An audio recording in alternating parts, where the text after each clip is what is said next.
Sahabat Rimba, kita sekarang sudah tiba di PT Sambas Alam Lestari, industri plywood dan blockboard di Kabupaten Sambas. Nah, sobat, di sana adalah gerbang PT Sal. Kita akan segera memasuki areal atau wilayah PT Sal. Oke, mari ikuti saya.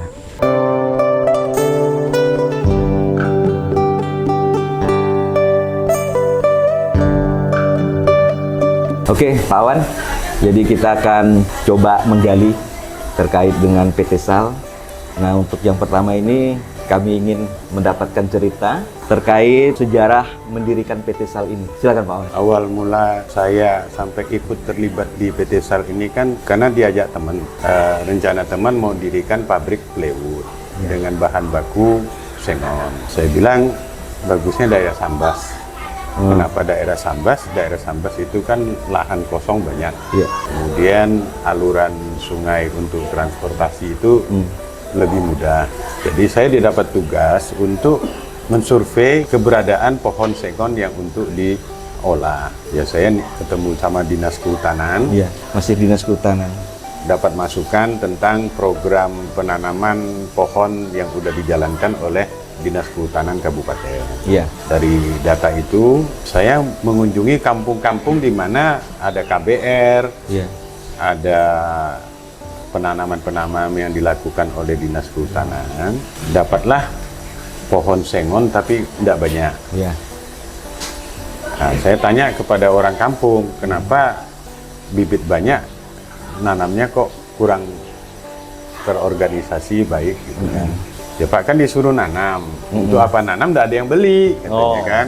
Nah, jadi dengan informasi begitu, saya sampaikan kepada teman saya, gimana ini kalau pohon sengon ada tapi tidak banyak. Akhirnya kita kompromi dan berpikir, ya kalau tidak dimulaikan untuk mendirikan pabrik, orang tidak akan yakin untuk nanam. Jadi pilih siapa yang mulai dulu. Kalau nunggu orang nanam ya selamanya nggak nanam. Udah berpuluh tahun juga nggak nanam ya. Kalau kita dirikan pabrik dulu, berarti memberi jaminan keyakinan bahwa nanam kayu itu akan dibeli. Itu jaminan pertama. Akhirnya sesuai kesepakatan, okelah kita dirikan pabrik aja. Jadi tahap awalnya. Nah, tugas saya berikutnya adalah mencari lokasi di mana penempatan pabrik yang paling efisien. Memang dia harus dekat transportasi darat dan harus dekat sungai. Pilih punya pilih, akhirnya ketemulah di lokasi ini. Berkat dukungan masyarakat, kita dipermudah untuk mendapatkan lokasi ini. Karena udah kita bicara dengan kepala desa, ketua-ketua kampung, bahwa kita memberi gambaran tentang keberadaan satu pabrik, otomatis akan ada lowongan pekerjaan. Betul. Dan saya pribadi berkomitmen dengan mereka, saya akan menggunakan orang lokal. Nah, jadi segala hal dipermudah sampai jalan masuk rumah pun dipindahkan untuk jalan masuk ke sini. Gitu. Luar biasa Pak. Nah, dari situlah mulai kita mendapatkan lokasi dan mulailah proses merencanakan untuk pembangunan gimana sambil berjalan mengurus izin. Ya, alhamdulillah dukungan dari Dinas Kehutanan waktu itu bagus sekali. Mereka langsung respon, ini yang ditunggu 10 tahun lebih. Karena mereka kesulitan untuk mengajak orang untuk tanam pohon karena jawabannya sama. Nggak ada pembeli. Mau jual kemana? Bapak berani jamin enggak? Dengan keberadaan pabrik, otomatis itu udah nilai lebih untuk menjawab mereka. Sampai akhirnya pabrik berdiri tahun 2000. Kita beli lokasi 2013. Saya urus izin bangunan segala macam, itu udah langsung mulai bangun. Mulai beroperasi pertengahan 2015. Bagaimana upaya yang dilakukan oleh PT Sal untuk mengajak dan memberikan pemahaman kepada masyarakat agar mau menanam pohon sengon itu, Pak? Ya, dari awal saya udah menyadari bahwa bagaimanapun industri bisa jalan kalau bahan baku ada. Dengan hasil peninjauan seluruh Kabupaten Sambas sampai Kabupaten Bengkayang, keberadaan sengon itu tidak banyak. Paling tahan 1-2 tahun udah habis. Iya, betul. Jadi dari awal saya udah bikin pembibitan. Nah, setelah membuat pembibitan, kita mempelajari proses pembibitan. Setelah ada bibit siap tanam, saya mulai sosialisasi ke masing-masing desa. Iya. Desa terdekat dulu, saya minta kepala kampungnya, kumpulkan warga di rumah warga. Nah, kita jelaskan tentang prospek hasil yang bisa didapat dari menanam pohon. Kita tawarkan bibit dari kita gratis, mereka yang nanam. Nah, hitung-hitungannya kalau mereka beli bibit waktu itu kita cuma kasih patok harga 2.000 supaya yang penting nanam deh. Iya. Nah, atau mereka mampu bibitkan sendiri, kita kasih biji. Iya. Hitung-hitungannya 1 hektar kalau kita tanam jarak 5 meter per batang, itu kan 1 hektar 100 kali 400 batang. 400 batang. 400 batang. Anggaplah setelah 5 tahun, 1 batang itu 200.000 aja. Karena hitungan kecil ya. Setelah 200.000 kalau 400 batang kan 80 juta. Ya lumayan lah. Betul. Ya. Nah, itu hitung-hitungannya. Nah, dari situ mereka mulai tertarik. Karena nanam pohon, bahasa mereka itu lebih parah dari nanam orang mati. Gimana itu? Habis itu kan dirawat sebentar, kalau udah tumbuh udah dibiarin. Nah, dari situlah mereka mulai tertarik. Saya bilang tanam pohon ini, kita nanam sekali, rawat 1-2 tahun waktu dia kecil. Setelah itu mungkin udah kurang perawatan. Betul. Nanti sekali panen ya dapat 80 juta atau 60 juta per hektar. Ya, per hektar. Ya lumayan lah, bisa naik haji lah. Naik haji kan umroh cuma 30 juta ya. Nah, jadi mereka mulai tertarik. Nah, kalau untuk sehari-hari, kita kan ada pohon karet untuk beli beras, ada sawit. Nah, itu jangan lahan kosong aja. Di mana ada lahan kosong, dirimba sebentar tanam sengon. Nah, dari situlah dari kampung ke desa saya sosialisasi. Alhamdulillah banyak yang tertarik. Nah, dari situlah mereka ada yang mandiri, artinya beli bibit. Nah, kalau kita membantu bibit, nanti waktu panen 5 tahun ke depan kita potong bibitnya. Oh gitu. Tapi ada yang mau mandiri karena kadang-kadang kan dari Jawa ada beli pohon sengon sini. Nah, mereka bebas. Saya bilang tidak terikat dengan saya. Oh gitu. Yang penting nanam dulu dah. Nah, dari situ desa ke desa terus makin ramai. Nah, apalagi waktu sengon lamanya, sengon KBR itu KBR. Mereka tebang.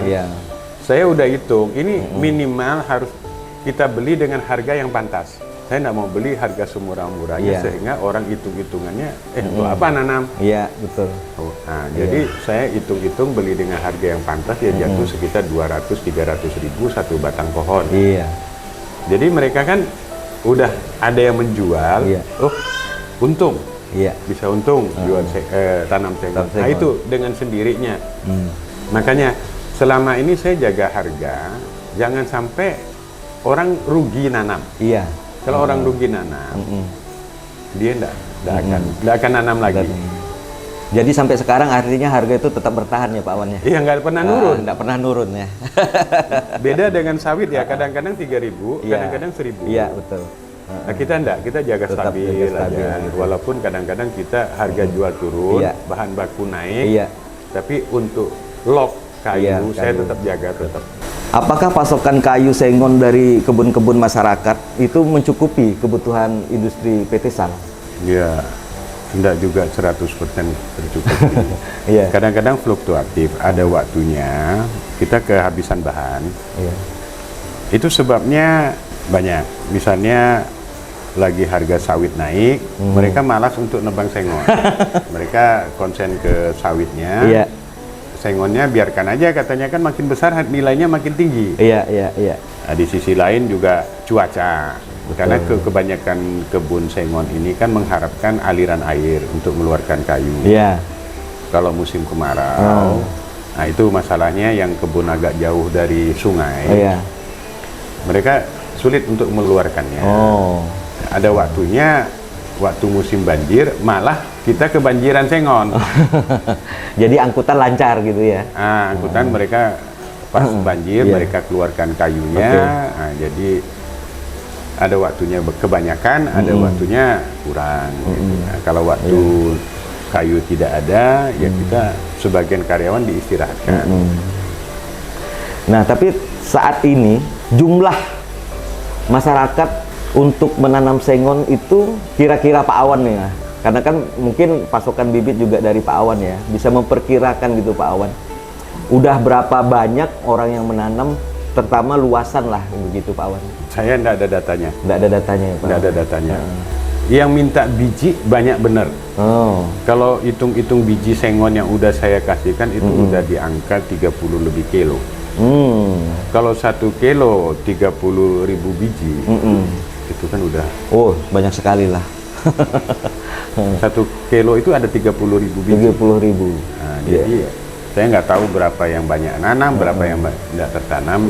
Tapi yang saya tahu selama ini kayu ada gitu. Yakin pokoknya belum pernah lah ada kekosongan gitu Pak ya, dalam artian dalam waktu yang panjang. Dari sebulan dah, paling 2-3 hari. Oh iya.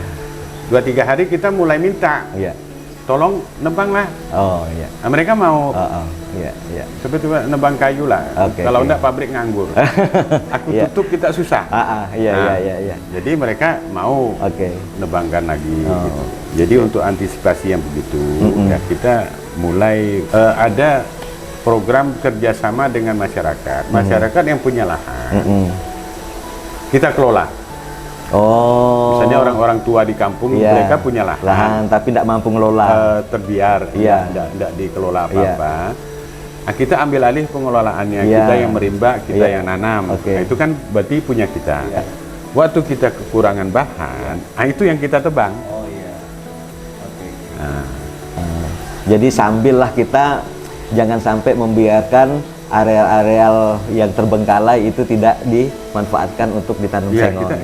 Kita yang nanam, kita yang kerjain, kita nanam sampai panen nanti. Pemilik tanah dapat 20%.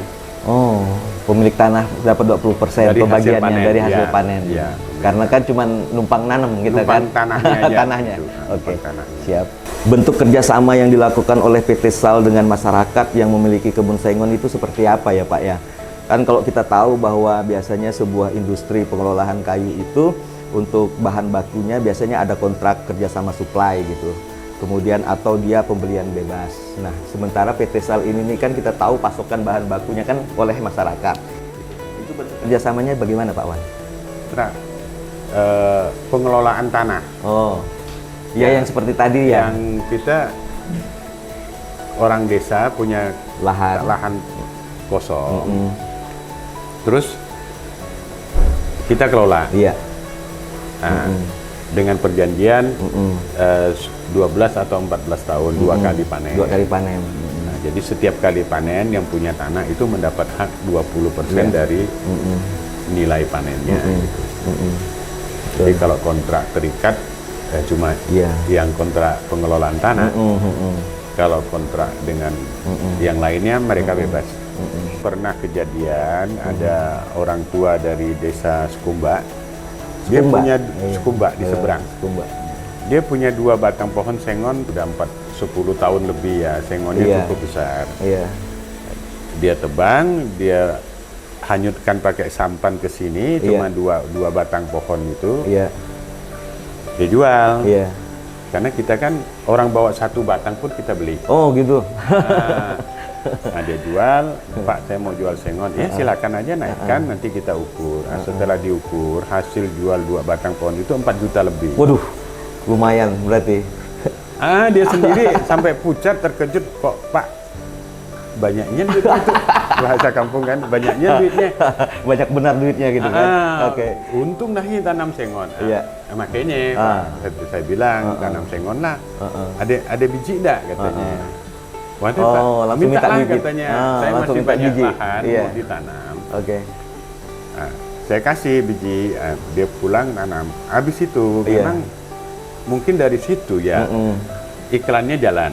Oh iya, dari mulut ke mulut. Dari mulut ke mulut. Nah, itu yang bikin ya sampai hari ini orang mau nanam sengon. Nah, pernah kejadian juga ada 1 orang tua dari desa Dungun Condong datang ke sini. Pak, saya mau beli bibit, saya mau nanam untuk cucu saya sekolah. Saya punya 2 hektar katanya kan, 2 hektar. Jadi tanam berapa Pak? Bapak beli aja 1 hektar 400, 2 batang 800, 1000 batang aja. 1000 lah. batang. 1000 batang berapa Iya. Pak? Waktu itu 250.000 aja, murah Pak, iya katanya kan. Ya dia beli, saya nganterin. Nah, cucu Bapak kelas berapa ya?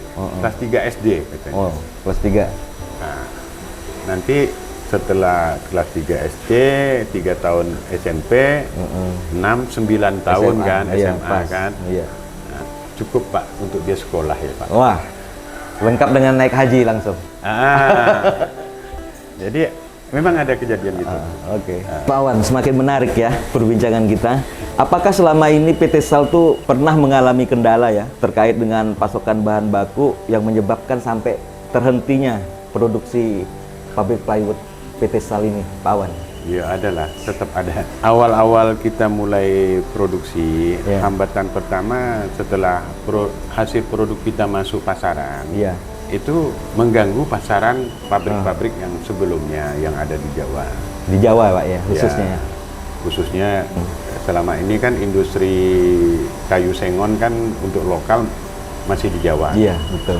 Nah, kita ini daerah mulai produksi, akibatnya nilai, karena kita mau masuk pasaran, otomatis kita harus menjual di bawah harga pasaran. Iya. Nah, dan karena kita dekat dengan pasokan bahan baku, Iya. kita bisa ikut. Iya, betul. Kita bisa ikut, akibatnya pasokan mereka, selama ini pasokan dari mereka ke Pontianak terganggu. Iya. Ini ada saingan baru nih katanya. Ada saingan baru, mereka kirimlah anak buah untuk membeli, menghabiskan bahan baku kita. Oh. Dikirim ponton, kapal atau truk fuso angkutan Iya. darat untuk membeli kayu sengon. Oh. Betul. Jadi akibatnya ya mengganggu kita. Iya, betul, Pak. Selama ini kita yang beli, tiba-tiba ada orang lain beli karena hak orang itu bebas. Iya. Nah, mereka mengejar yang Lebih menguntungkan. menguntungkan. Iya. Ya, kita maklumi aja. Apa boleh buat ya, karena itu dinamika dunia usaha. Iya, betul. Nah, ya tetap kita niatkan aja. Dari sisi kerugian kita produksi agak macet. Iya. Tapi kalau kita lihat dari sisi yang lebih lagi, bahwa kayu sengon itu laku. Iya. Selain PT Sal bisa beli, Iya. orang luar juga bisa beli. Iya. Semakin kayu itu laku, Iya. semakin orang mau nanam. Animo masyarakat semakin tinggi, Pak ya, Nah, ya, karena itu, laku. Itu nilai Iya. lebih daripada yang kita dapat dari keadaan ini. Iya, betul. Ya saya dengan melihat ada nilai baiknya, ya biarin aja. Itu. Karena ini mungkin nggak akan lama, Iya. karena bagaimanapun mereka bekerja secara rugi. Iya. Ada kekurangannya, kerugian kita, tapi ada keuntungannya Kelebihannya, kalau iya. kita mau melihat lebih jauh. Nah, kalau fenomena lain adalah fluktuasinya harga sawit dan karet. Iya. Waktu harga sawit tinggi Iya. atau harga karet tinggi, Iya. orang cenderung Lebih mengutamakan ngerjain sawit dulu. ngerjain sawit, nggak Iya. belum mau nebang pohonnya. Nebang pohon. Karena buah Iya. itu bisa busuk kalau Iya. dibiarkan. Betul. Nilai lebih pohon Iya. dibiarkan makin besar Iya. diameternya, nilai jualnya makin Makin tinggi. Oke. Ya, akibatnya mereka kejar sawit dulu. Iya. Ya, nebang sengonnya tunggu dulu. Ah. Akibatnya kan karena kita tergantung dari hutan rakyat, Iya. bahan bakunya agak tersendat dikit. Gitu. Iya, baik. Artinya pada saat memang yang dari Jawa itu datang untuk mengambilin sengon-sengon masyarakat itu tuh, Pak. Jadi sengon masyarakat itu yang kecil, yang besar diambil semua, Pak, oleh Iya. mereka. Iya, mereka untuk memutus bahan Iya. baku kita. Pasokan ke PT Sal gitu ya, Pak. Rencananya Ya. gitu. Rencananya seperti itu. Tapi mungkin itulah hikmahnya ya, Pak ya. Jadi artinya pada saat mereka seperti itu, ternyata masyarakat semakin tinggi animonya untuk menanam. Itulah sisi positifnya, sehingga sampai sekarang pun istilahnya geliat-geliat masyarakat untuk menanam sengon itu luar biasa. Masih. Gitu ya, luar biasa. Oke, Pak Awan, setelah pemerintah daerah ini kan tahu gini ya, ternyata PT Sal ini sudah mampu untuk memberdayakan dan bermitra kepada masyarakat gitu ya. Nah, apakah sekarang pemerintah daerah baik kabupaten maupun provinsi atau pemerintah pusat sekalipun gitu kan, melalui OPD-nya kalau pemerintah daerah atau melalui unit pelaksana teknisnya di pemerintah pusat itu pernah atau berupaya mendorong perkembangan industri pengolahan kayu yang dilakukan oleh PT SAL. Jadi artinya mungkin, ayo Pak Awan, kembangkan lagi gitu kan, biar nanti masyarakat lebih banyak menanam gitu. Atau misalnya membantu lah, misalnya terkait dengan, ayo kapasitas produksinya ditingkatkan gitu. Seperti itu Pak Awan. Kalau ajakan itu banyak Pak. Banyak. Banyak. Cuman solusinya kadang-kadang kita ini kan produk lokal. Iya.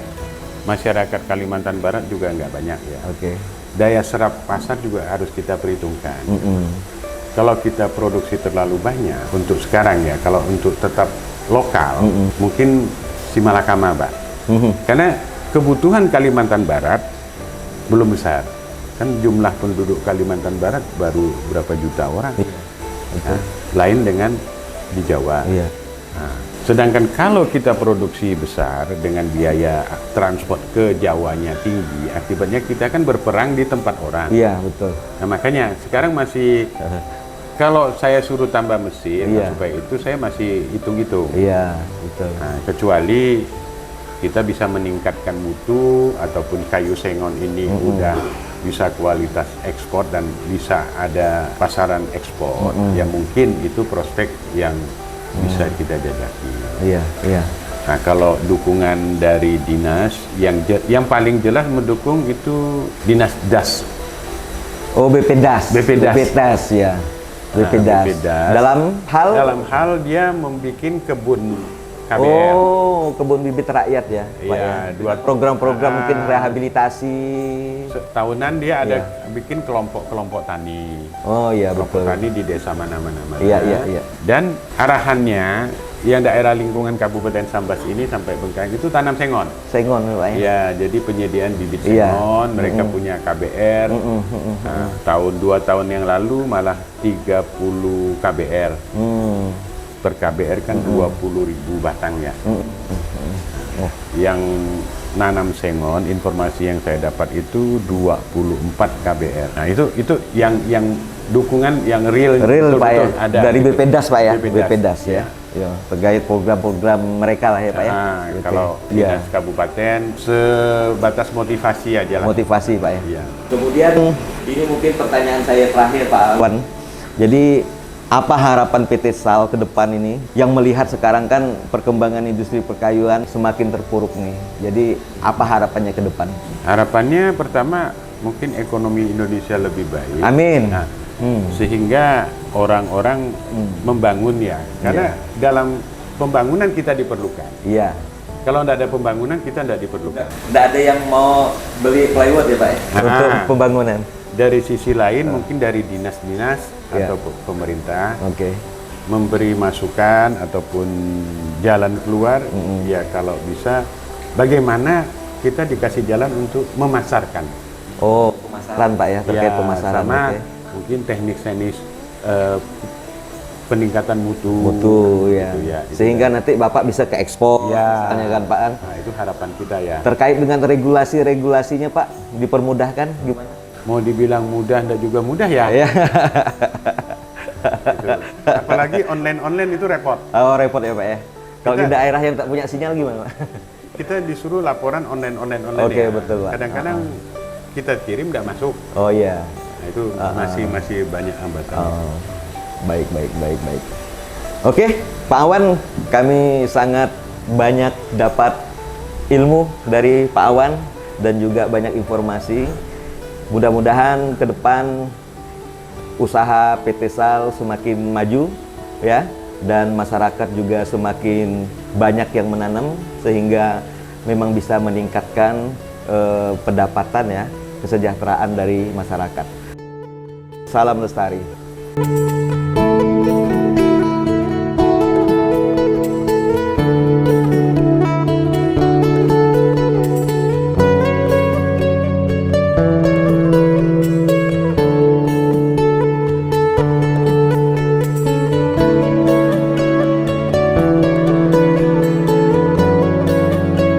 Oke, sahabat Rimba, hari ini, pagi ini kita berada di persemaian PT Sambas Alam Lestari dan kita di sini sudah ada dengan ibu-ibu. Assalamualaikum Ibu.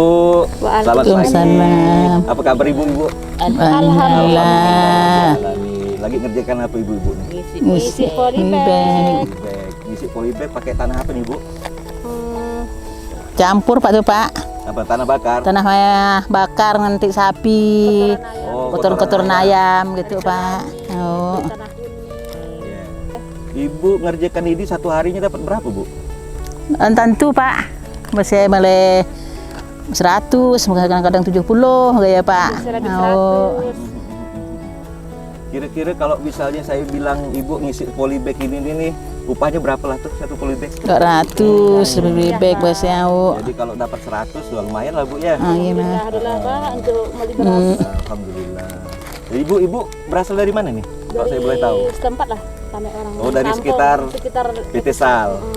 Oke Bu, maaf dengan ibu siapa nih? Ibu Ima. Ibu Ima. Ibu? Saya Susi. Susi. Iya. Ibu? Bu Munah. Bu Munah. Iya. Ibu udah berapa lama kerja di sini, Bu? 10. Oh, 10 tahun. Oh, udah lama, Pak. Masih junior. Ah, setahun. Kalau Ibu Susi? Saya sekitar setengah tahunan. Nah, Bu? Saya setahun. Benar setahun. Oh iya Kak. Oh iya Bu, tadi kan Ibu bilang Ibu kan asalnya dari sekitar Sekitar tuh apa, dekat. kampung ke desa. Kampung. Jadi menurut Ibu nih, Ya. dengan keberadaan PT Sal terhadap ya masyarakat sekitar gimana Bu? Alhamdulillah Pak, baiklah itu. Jadi dengan ada keberadaan PT Sal artinya Ibu ada juga pekerjaan ya? Ada kerajaan kami makan hari-hari gitu, adalah gitu Pak. Memuaskan lah. Anak-anak terlibat enggak Bu? Enggak, anak-anak kerja situ Pak juga ada. Oh. Nah Bu, saya mau nanya nih ya. Ya. Jadi kalau Ibu udah lama kerja di sini, iya kan? Artinya Ibu senang lah. Senang lah Pak Iya kami kan? situ, senang. Apa yang membuat Ibu senang sekali dengan pekerjaan ini? Ya senang lah kami Pak, nak makan lah tentunya yang hari-hari gitu Pak. Dengan mendapat penghasilan. Dengan dapat penghasilan, biar tambahan gitu. Oke, baiklah. Tapi biasanya Ibu kalau nggak ngerjain ngisi polybag, ada kerjaan lain nggak? Ada kami potong karet. Oh, potong karet. Ya. Jadi kalau musim Sambilan, hujan, musim nggak potong karet hujan ya? nak potong karet. Jadi artinya pengisian polybag ini oleh ibu-ibu sambilan lah ya. Sembilan Pak, Sambilan. kerjaan sembilan. Jadi dapat disimpulkan bahwa dengan adanya kegiatan ibu-ibu mengisi polybag gitu tuh kan adalah tambahan gitu Ada ya. tambahan, Dari hasil utama sebenarnya ngaret. Ngaret, Oke, ngaret kami siap. situ Pak. Baik, ibu-ibu sekalian, terima kasih ya obrolan kita. Mudah-mudahan ibu tetap sehat, tetap semangat, Iya. dan meningkat. Alhamdulillah Pak. Ya. Salam lestari.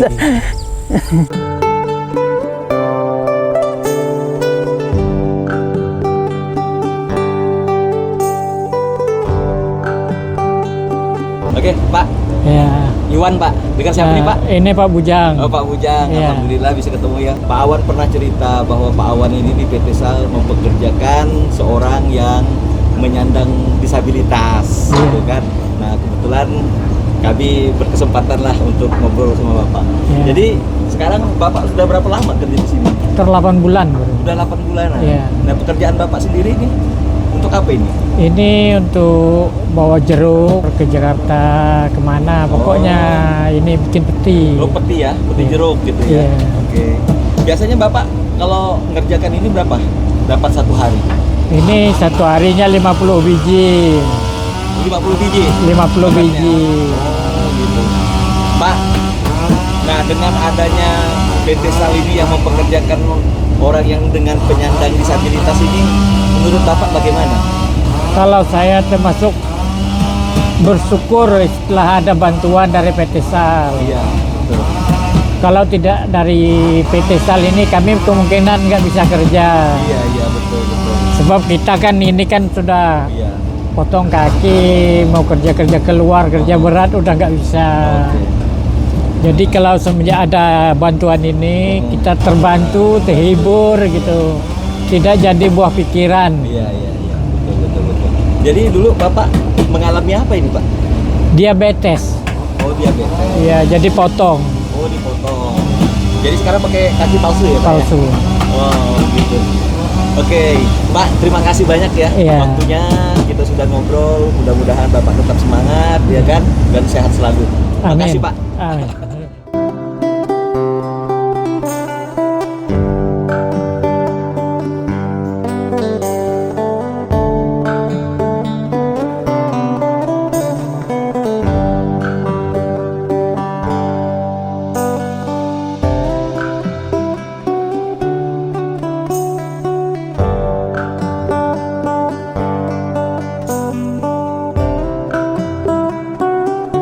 Selamat pagi sahabat rimba.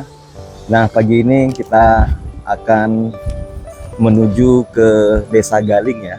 Desa Galing itu adalah satu wilayah di mana banyak masyarakat yang menanam pohon sengon gitu. Nah, hari ini, pagi ini kita bersiap-siap untuk berangkat menggunakan perahu motor. Kalau di sini disebut klotok ya. Nah, tadi bibit sudah diangkut dan sudah dimasukkan ke dalam kapal. Dan sekarang kita bersiap-siap untuk memuat barang-barang bawaan kita.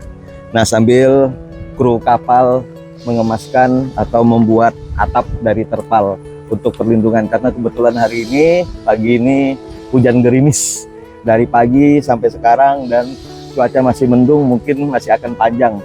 Nah, perjalanan kita diperkirakan ditempuh dalam jangka waktu 3 jam sampai ke Galing. Ini adalah tempat tambatannya persis di belakang pabrik PT Sal.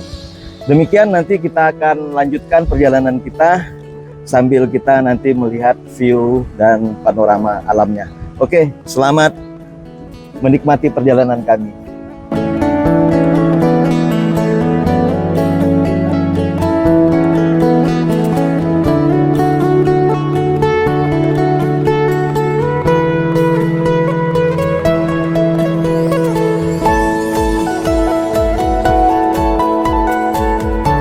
Assalamualaikum, dengan siapa nih Pak? Nama saya Pak Majir. Oh, Pak Majir ya. Oke, Pak Majir, kita akan ngobrol-ngobrol sedikit lah ya tentang perkebunan sengon ini. Luas sengon Bapak ini berapa banyak Pak? Berapa hektar kira-kira ini? Muatannya ini 4.000 batang. 10 hektar ya. Oke. Kemudian Bapak dapat bibit dari mana nih Pak? Dapat bibit Saya sengonnya? dapat bibit dari perusahaan PT Sal. Oh, PT Sal, Sambas Alam Lestari Pak ya. Itulah yang bibit. Bibit ya. Kemudian sudah berapa lama nih Pak Bapak mulai nanam sengon yang ini? Kalau kita masalah umur sengon ini udah 3,5 tahun. 3,5 tahun. Oke. Udah kira-kira diameternya lumayan lagi Pak ya. Udah ada kali 30 kali ya. Variasi lah Pak ya. Kira-kira ya gitulah 30 cm. Ya. Apa yang membuat Pak Majid tuh tertarik menanam pohon sengon ini? Karena saya tuh memumpung biaya kita tidak banyak. Jadi kalau sengon tuh bisa banyak nanam, jadi kita tidak memerlukan pupuk. Oh, jadi tanpa pemeliharaan ya Pak ya? Tanpa pelihara, tidak seperti sawit. Kalau kita tanpa modal, sawit ini tidak jadi. Tidak jadi. Jadi kalau hanya nanam sengon, setelah ditanam. Biar aja tanam, biarkan dia. Iya. Dia pandai besar seorang. Sampai nak panen baru kita datangnya pemulih. Jadi itulah kemudahan sengon. Iya. Bapak udah pernah panen? Belum Pak ya? Belum. Ya, jadi yang pohon ini belum ya Pak? Belum. Tadi kira-kira mungkin masih 2 tahun atau 2,5 tahun kali Pak ya? Itu mulai panen. Kira-kira gitulah. Karena mumpung kalau perusahaan itu kurang bahan nanti. Nah, kalau dia nak masan sama kita itulah baru panen. Nah, nanti kalau misalnya Bapak panen tuh mau dijual kemana? Ke PT Sal juga lah. Oh, Karena tetap ke PT Sal. Kalau di lain nggak ada penampungan sengon. Oh, jadi memang hanya PT Sal saja Pak ya? Iya. Yang sekarang menampung pohon sengon dari tanaman masyarakat. Oke. Nah, menurut Bapak nih, kalau misalnya Bapak menanam pohon sengon nih, lebih menguntungkankah daripada menanam jenis komoditas lain? Sekiranya sawit atau gimana gitu Pak? Kita belum coba betul ya. Iya. Tapi yang lalu karena kita memudahkan biaya, nampak nyaman sengon. Kalau kita mau banyak kebun, memang sengon bisa banyak kebun. Lebih bagus nanam sengon Pak ya. Mungkin harapan Bapak nih Pak, harapan Bapak terhadap pemerintah lah mungkin ya, terkait dengan bagaimana sih kalau kita mau mengembangkan sengon sebaik-baik pertumbuhannya dan segala macam, sehingga menghasilkan pohon sengon yang berkualitas, sehingga nanti hasil jualnya juga bisa tinggi ke PT Sal gitu. Iya, masalah harus kasih pupuk kah gitu masyarakat. Karena kita belum coba pakai pupuk ya. Jadi kalau yang lalu lah yang aku alami itu emang enggak ada masuk bahan kimianya ya. Sedikit pun enggak ada, belum pernah masih. Tapi yang jelas belum pernah dapat bantuan bibit kan? Belum pernah dapat bantuan bibit. Ya mungkin mudah-mudahan nanti pemerintah bisa lah ya Pak untuk menggalakkan lagi perkebunan rakyat terkait dengan pohon sengon. Oke, Pak Majid, terima kasih. Sama-sama. Ya, nanti kita sambil berjalan Pak ya. Kita tanya-tanya lagi.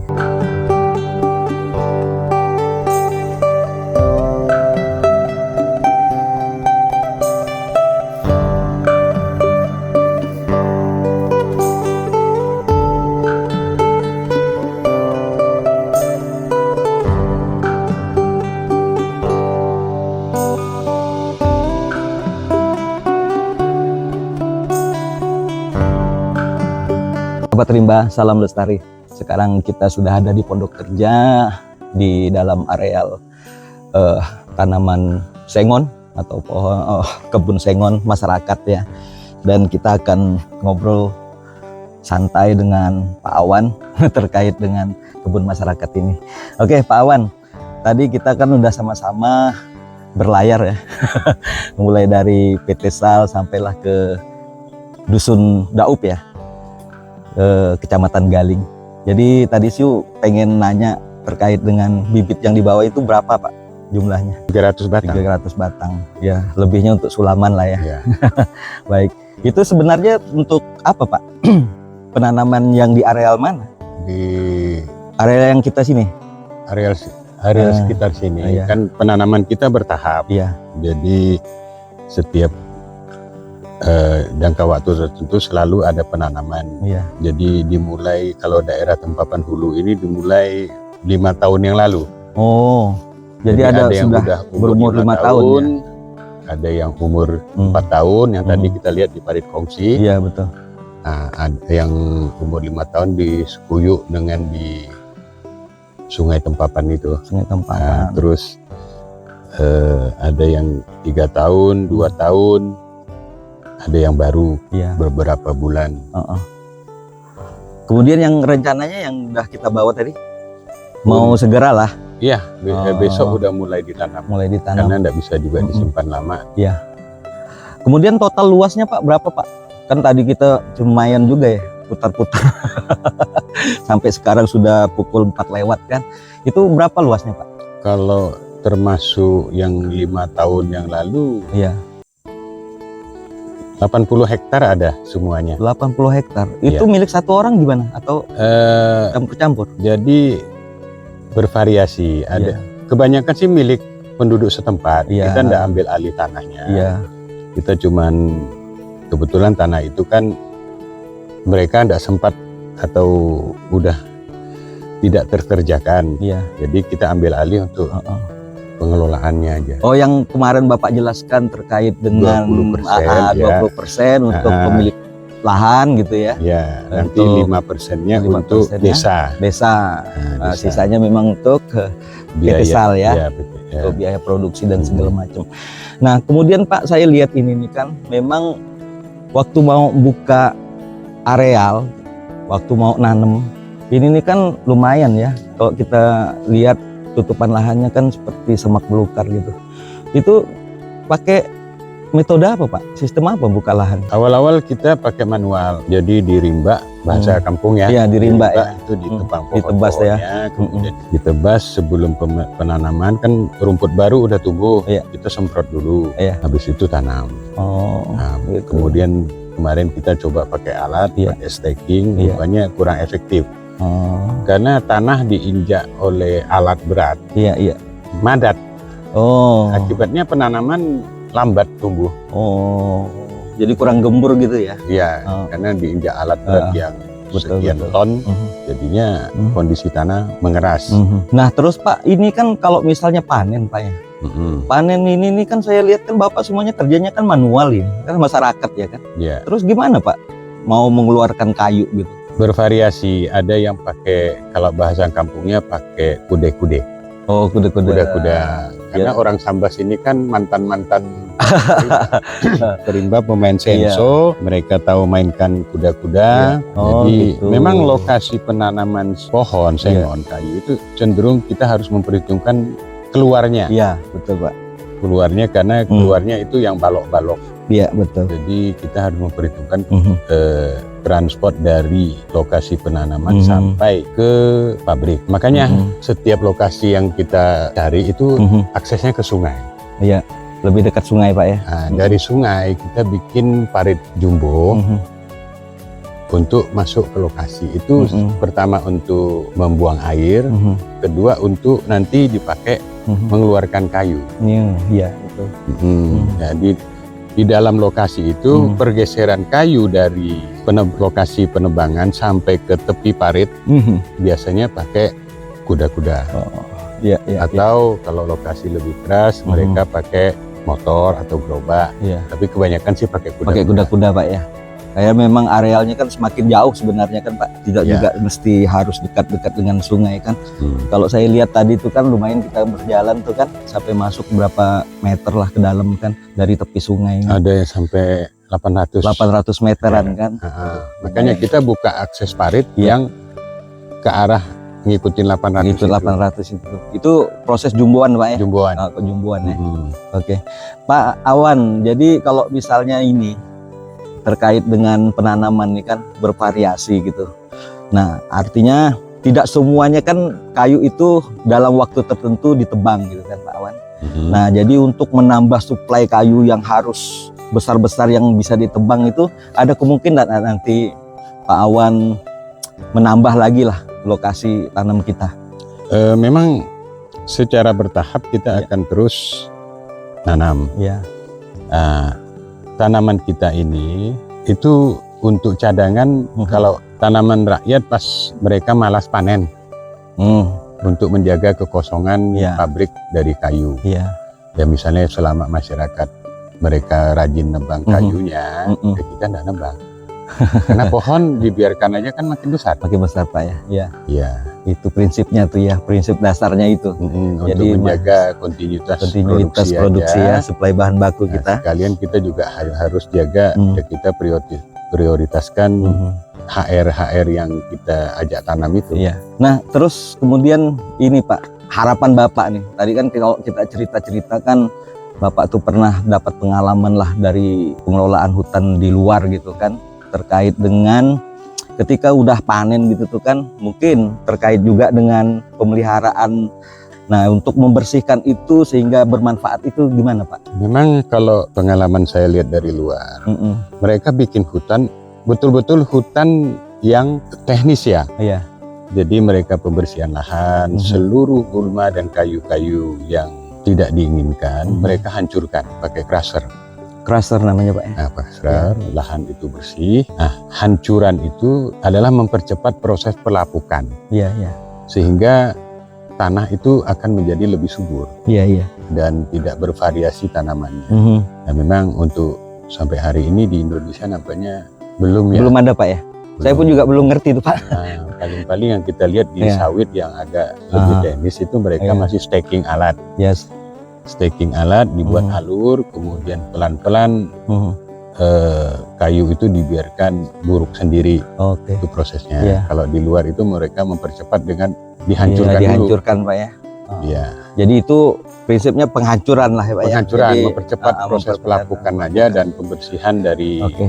yang tidak diperlukan itu. Dan itu bermanfaat sekali untuk humus apa segala Jauh. macam Pak ya. Sangat cepat. Sangat cepat. Sangat cepat. Oke, Karena kalau tunggu dia kayu itu secara alamiah hancur dalam keadaan utuh mungkin perlu 5 sampai 10 tahun. Iya, iya betul. Sedangkan kalau kita hancurkan ya mungkin 1-2 tahun dia udah jadi. Iya, jadi proses itu. dekomposisinya lebih cepat. Iya. Ya.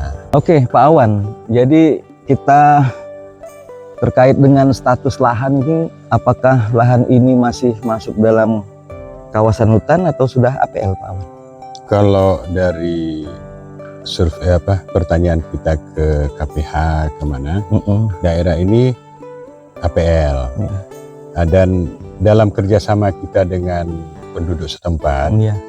dalam salah satu persyaratan utama adalah mereka harus punya SKT yang menyatakan bahwa betul Tanah garap. tanah itu tanah garapan dia, Iya, milik oke. dia. Berarti paling enggak dari desa Iya.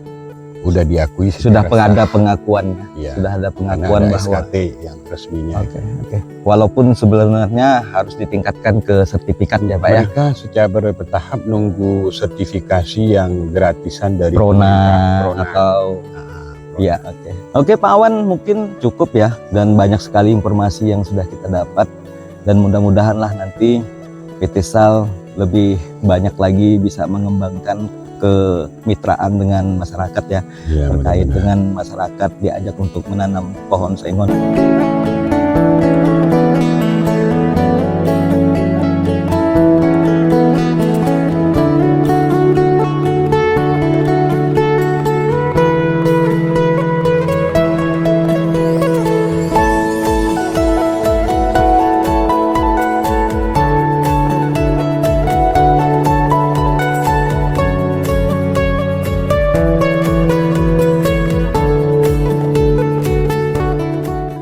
Sahabat rimba, salam lestari. Kita berkunjung ke kebun sengon masyarakat dan masih bersama saya Pak Long, Mas Jer, dan Pak Awan. Nah, sedikit kita akan berbicara lagi, berbincang-bincang terkait dengan ini, lebih fokus ke kemitraan nanti antara Pak Awan dengan Pak Long, Mas Jer. Tapi saya sebelumnya akan ke Pak Long, Mas Jer dulu. Pak Long, Mas Jer, ini lokasinya di mana? Ini lokasi saya punyanya. Oh. Nah, Jadi betul-betul punya Pak nah, Long, ya? betul. Nggak ada orang lain. Ini desa apa? Ya, Daup. Masih desa Daup. Daup, ya? Daup. Ini luasnya berapa, Pak? Kita tidak ukur, cuma panjangnya 500 meter. Panjang ke atas. 500 meter. Nah, Buka. buka lebih 100 gitu lah, cuma 4.000 batang ya itu. Sekitar 5 hektaran lah ya. Banyak lah. 5 hektaran. Ini kayaknya kan variasi nih. Ya. Besar kecilnya tanaman sengon Pak Long, Mas Jer. Ini nih mulai awal nanam tahun berapa, Pak? Dan berapa kira-kira 4 tahun lah umurnya itu. Oh, 4 ada tahun. yang 4 tahun ya, Pak ya. Tapi memang serentak nih. Serentak. Oh, serentak. Jadi memang sahabat rimba pertumbuhannya kurang kurang maksimal, atau artinya tidak seragam, karena seperti yang sahabat rimba lihat bahwa areal ini tidak dibuka secara mekanis, artinya manual. Jadi awal mula memang tutupan lahannya adalah semak belukar, kemudian tidak dibersihkan secara mekanis gitu. Nah, penanaman pohon itu juga dibuat alur gitu, di mana alur itulah saja yang dibuka gitu ya, Pak Mas Jer ya. Jadi sehingga ketika ditanam, dibiarkan, ya terjadi persaingan. Nah, jadi pertumbuhannya tergantung nih. Kalau yang lapang mungkin agak lebih besar ya. Jadi variasi tumbuh kembangnya. Jadi Pak Mas Jer, nanti kalau misalnya ini kan udah 4 tahun nih, kurang lebih lah 1 tahun lagi mungkin udah bisa panen ya. Tadi udah diukur ya Pak Wan ya juga ya. Ada yang sudah 28 cm lah diameternya. Jadi udah lumayan. Kalau 30 masuk ya Pak ya? Udah ada masuk. Udah masuk ya ke pabrik. Belum merata, mungkin 2 atau 3 tahun lagi lah lebih. Iya. Tergantung penanganannya. Nah, kalau untuk ini Pak Mas Jer, kalau misalnya panen, ini arah keluarnya kan agak jauh nih ke nih. Jadi tetap kita pada prinsipnya pakai kuda-kuda ya. Ya, Kalau yang ini. betul. Tapi saya saluran parit udah dalam. Tinggal buka aja. Jadi nanti kita lempar dalam untuk tarik. Ya, bawa ke Jadi sungai. tetap dari parit ya Pak ya. Parit. Tarik Nah, keluar. Jadi dialirkan melalui parit, Parit. dibuat rakit, diikat-ikat gitu ya. baru- Langsung keluar di sungai besar. Oke. Oke Pak Awan. Nah, ini terkait dengan kemitraan ini ya. Jadi memang selalu yang ditekankan adalah bagaimana PT SAL itu membuat atau menjalin kemitraan dengan masyarakat itu tuh secara tanpa ada kontrak kerja lah, seperti itu tuh kan. Yang penting mengajak gitu. Nah, selama yang saya lihat dari kemarin itu, kita kan lahan masyarakat ini sepertinya memang diserahkan, kayaknya pengelolaannya lebih cenderung ke situ ya Pak Awan ya. Lebih cenderung ke situ. Jadi tidak ada yang mereka pemilik lahan langsung melakukan penanaman dan segala macam. Jadi lebih cenderung Pak Awan menyuplai bibit gitu kan. Kemudian yang nanam juga. Jadi prinsipnya yang 20-80 itu ya kali Pak Awan. Ada beberapa orang Pak Long yang kita cuma beri bibit, dia yang kerjakan seorang kan di Daup kan, di Daup ada. Jadi mereka juga yang ngerjakan Mereka sendiri punya ya. lahan, mereka punya waktu yang biasanya dekat-dekat rumah lah, Iya. yang dekat-dekat rumah. Tapi kalau misalnya Pak Awan melihat kecenderungan seperti itu, mana yang lebih simpel gitu loh? Dari segi pembiayaan, Iya. memang kita cenderung kalau masyarakat mau nanam sendiri. Sendiri, oke. Karena kita cuma suplai bibit, Iya. pembagiannya terbalik. Kita yang minta 20% aja. Jadi bibit kita modal antar bibit sampai ya. ke tempat dia, bisa dalam bentuk utang. Iya. Yang nilai bibit itu 5.000 atau 10.000. Iya. nanti panen mereka bayar bibit aja. Kalau belum ada, biasanya kita motivasinya kita ambil alih pengelolaan supaya merupakan contoh. Nah, setelah orang melihat contoh, mereka akan ikut. Gitu. Nah, kalau misalnya yang pengelolaannya itu oleh PT Sal, jadi siapa Pak yang ngelolanya? Dulu kita pakai ada staf kita ikut ke lapangan, tapi nampaknya ya anak muda sekarang suruh ke hutan ya tidak betah. Nah, akhirnya jadi, kita serahkan kalau untuk daerah Tempapan ini. Tempapan ya Pak? Ya, Pak Lung Majir lah. Oh, jadi Pak Lung lah. Jadi kalau ada masyarakat yang mau ikut nanam, Pak Lung lah yang Pak ngurus. Lung merupakan kepala cabang PT Sal di Tempapan. Oh, termasuk orang panen. Orang panen ya. Nah, masyarakat yang punya kayu pribadi mau panen, lapornya ke Pak Lung. Oh. Itu nanti Pak Lung yang urus penebangan segala macam sampai diantar ke pabrik. Tapi tetap atas nama si pemilik lahan. Si pemilik kayu. Iya, pemilik kayu. Jadi Pak Lung hanya mengurusin masalah tebang, ngangkut, dan hasilnya nanti kita serahkan langsung ke pemilik lahan. Betul. Luar biasa ya. Jadi dia nggak mau repot-repot lagi ke kantor kemana-mana. Dia terima di rumah. Udah datang bon kayu. Bon kayu udah datang. Pokoknya taunya dari kayu jadi duit. Nah, gitu betul. Jadi simple ya Pak. Ya, betul. Sahabat Rimba, ada sebuah juga keinginan ya, yang mungkin dari Pak Awan sendiri nanti akan menyampaikan terkait dengan ya seperti ini, pengelolaan terkait dengan panen dan pembukaan lahan Pak ya, di Sengon ini. Mungkin Pak, pesan-pesannya Pak Awan? Ya, andaikan kita mampu mengadakan alat mekanis ya, dalam pembersihan lahan, semak-semak berdukar, yang saya lihat-lihat di luar itu, bagaimanapun itu hasilnya akan lebih baik. Dan masyarakat mungkin lebih termotivasi karena ada alat itu yang bekerja, karena sekarang kan tenaga kemampuan manusia udah jauh terbatas. Jadi dengan alat bekerja, semua rapi, pertumbuhannya lebih bisa diprediksi, dan hasil mereka dapat bisa lebih banyak. Ya jelas akan lebih cepat memotivasi orang dan bergairah untuk nanam kayu. Dan juga mungkin terkait dengan itu tuh Pak, pencegahan dari pembakaran hutan. Itu karena kalau kita lihat dari sistem-sistem yang ada sekarang, itu tuh kan land clearing Pak ya. Mau masyarakat mau buka lahan, tanam sawit atau tanam sengon atau apalah, ya kan selalu misalnya habis ditebas, dikumpulkan dan akan dibakar.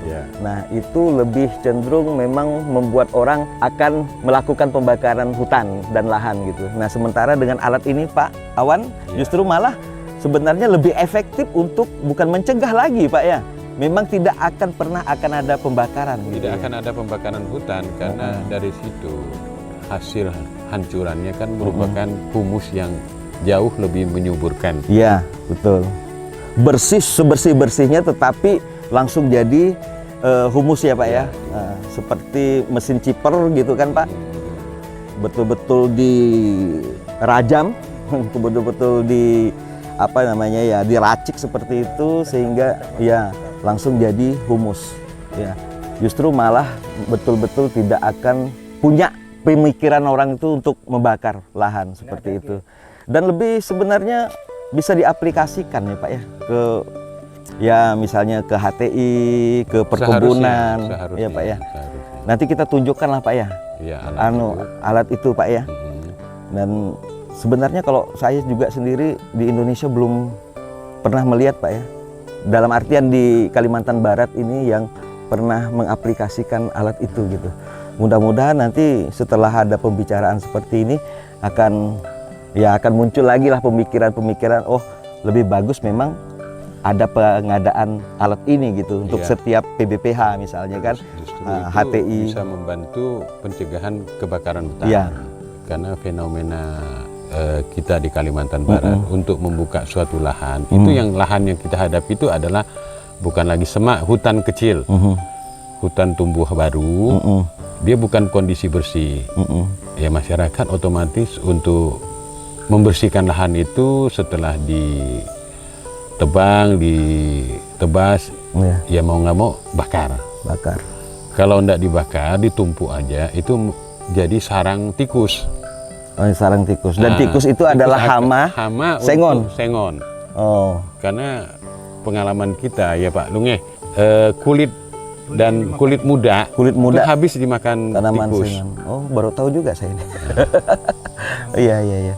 Oh, jadi begitu Pak ya. Jadi memang sebenarnya bukan kita tidak mau juga membuka lahan secara tumpukan seperti itu ya. Iya. Karena itu adalah sarang tikus dan tikus itu adalah hama daripada tanaman sengon muda. Ya Pak ya. Karena ya kita sementara ini masih kerja sebatas apa yang ada dan semampu kita. Iya.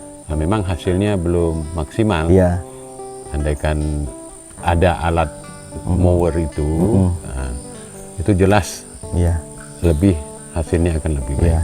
Dan seperti yang kita ketahui sahabat rimba, bahwasanya informasi dari Pak Mahsir dan informasi dari Pak Awan, bahwasanya pembangunan hutan tanaman sengon masyarakat ini benar-benar tidak ada campur tangan pemerintah, ya Pak ya. Betul. Nah, tetapi disitulah letaknya bahwa pertumbuhan sengon ini tidak merata, ada yang besar, ada yang kecil, selain daripada sistem pembukaan lahannya, sistem tanamnya, juga dari masyarakat sendiri tidak melakukan yang namanya bukan pemeliharaan tetapi pemupukan. Ya, Pak. Jadi kenapa tidak dipupuk tuh, Pak Masdir? Mahal pasti. Pertama mahal, kedua kita mupuk yang makan rumput. Oh, justru malah menyuburkan rumput. Pupuk kan di atas. Oh iya. Sedangkan ini kan itu. Nah, kalau mereka yang campur dengan sawit, mereka kan ada fenomena orang-orang petani sawit, mereka tanam sawit karena jarak sawit kan 9 meter. Iya. Sebelum waktu mereka tanam sawit, mereka tanam sengon di celah-celah sawit. Nah, nanti setelah 3 tahun 4 tahun mereka panen sengonnya. Nah, sengonnya agak cepat besar karena ikut makan pupuknya sawit. Pupuknya sawit. Nah. Jadi begitu. Jadi kalau ditambah pupuk sebenarnya yang Lebih subur cepat. bukan malah sengonnya ya. Rumputnya lebih cepat subur. Oke. Pak Masir, ini kan tadi Pak Masir bahwa bilang tanah Pak Masir ya. Ya. Nah, seperti kita pengen tahu terkait dengan kepemilikan lahannya itu gimana Pak Masir? Ada, memang ada surat menyuratnya. Surat menyurat Oh, seperti SKT lah. SKT dan segala macam. Dan dipastikan bahwa areal yang sudah dapat SKT ini adalah bukan kawasan hutan Pak Masir ya. Bukan, Bang. Ya, area penggunaan lain ya. Jadi di dalam areal APL. Oke. Jadi cukup bisa dipahami bahwasanya kemitraan PT SAL dengan masyarakat itu adalah PT SAL mendorong masyarakat, ayo gitu kan, nanam sengon laku kok Laku, gitu kan. betul. Nah, seperti itu. Tidak ada paksaan ya Pak ya, tapi kalau mau nanam silahkan, aku punya bibit gitulah. Betul. Nah, silahkan tanam, nanti pokoknya udah dipanen 5 atau 6 tahun, jual ya, bawa ya ke PT SAL gitu. Jadi tidak ada ikatan sama sekali ya Pak Awan ya? Nggak ada. Tidak ada sama sekali. Dan syukur-syukur sebenarnya ya kali Pak Awan ya, kalau ada misalnya pengusaha yang tertarik gitu ya Pak Awan ya, Silahkan. untuk nanam sengon ya Pak Awan ya. Silahkan. Tapi di daerah dekat sini ya Pak Awan ya. Jadi mudah transportasinya dan harga beli dari Pak Awan terjangkau lah gitu ya Pak Awan ya. Silakan. Mudah-mudahan. Oke, sahabat rimba, mungkin itulah rangkaian kegiatan kita dalam peliputan kemitraan PT SAL di Kabupaten Sambas dengan masyarakat untuk menanam sengon seperti itu. Dan mudah-mudahan ini adalah sebuah inspirasi bagi semua pihak gitu ya, termasuk pemerintah yang mungkin bisa juga memberikan dorongan dan bantuan kepada masyarakat untuk melakukan penanaman pohon sengon sebagai sumber bahan baku dari PT SAL. Demikian, salam lestari, terima kasih.